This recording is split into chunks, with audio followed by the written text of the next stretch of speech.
Singer కల్పన ఆరోగ్య పరిస్థితి మెరుగుపడుతుంది. నిద్ర మాత్రలు ఎక్కువగా తీసుకోవడం వల్లే ఆమె అపస్మారక స్థితిలోకి వెళ్లినట్లు వైద్యులు వెల్లడించారు. కల్పన స్టేట్మెంట్ రికార్డ్ చేసుకునేందుకు పోలీసులు ఆసుపత్రికి చేరుకున్నారు. ఈ సాయంత్రంలోపు కల్పన స్టేట్మెంట్ రికార్డ్ చేసే అవకాశం కనిపిస్తుంది. మరోవైపు ఆమె భర్త ఇప్పటికే హైదరాబాద్ చేరుకోగా కుమార్తెను కూడా కేరళ నుంచి హైదరాబాద్ పిలిపించి కల్పనతో మాట్లాడించారు. కల్పన ఆరోగ్య పరిస్థితి తెలుసుకునేందుకు పలువురు గాయకులు ఆసుపత్రికి చేరుకుంటున్నారు. అయితే ఆందోళన చెందాల్సిన అవసరం లేదని, కోలుకోవడానికి కాస్త సమయం పడుతుందని వైద్యులు చెబుతున్నారు. సింగర్ కల్పన ఆరోగ్య పరిస్థితి మెరుగుపడుతుంది. నిద్ర మాత్రలు ఎక్కువగా తీసుకోవడం వల్లే ఆమె అపస్మారక స్థితిలోకి వెళ్లినట్లు వైద్యులు వెల్లడించారు. కల్పన స్టేట్మెంట్ రికార్డ్ చేసుకునేందుకు పోలీసులు ఆసుపత్రికి చేరుకున్నారు. ఈ సాయంత్రంలోపు కల్పన స్టేట్మెంట్ రికార్డ్ చేసే అవకాశం కనిపిస్తుంది.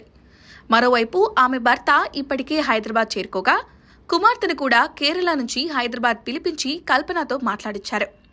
కల్పన ఆరోగ్య పరిస్థితి తెలుసుకునేందుకు పలువురు గాయకులు ఆసుపత్రికి చేరుకుంటున్నారు.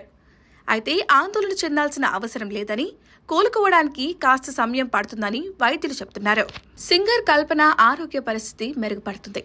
నిద్ర మాత్రలు ఎక్కువగా తీసుకోవడం వల్లే ఆమె అపస్మారక స్థితిలోకి వెళ్లినట్లు వైద్యులు వెల్లడించారు. కల్పన స్టేట్మెంట్ రికార్డ్ చేసుకునేందుకు పోలీసులు ఆసుపత్రికి చేరుకున్నారు. ఈ సాయంత్రంలోపు కల్పన స్టేట్మెంట్ రికార్డ్ చేసే అవకాశం కనిపిస్తుంది. మరోవైపు ఆమె భర్త ఇప్పటికే హైదరాబాద్ చేరుకోగా కుమార్తెను కూడా కేరళ నుంచి హైదరాబాద్ పిలిపించి కల్పనతో మాట్లాడించారు. కల్పన ఆరోగ్య పరిస్థితి తెలుసుకునేందుకు పలువురు గాయకులు ఆసుపత్రికి చేరుకుంటున్నారు. అయితే ఆందోళన చెందాల్సిన అవసరం లేదని, కోలుకోవడానికి కాస్త సమయం పడుతుందని వైద్యులు చెబుతున్నారు.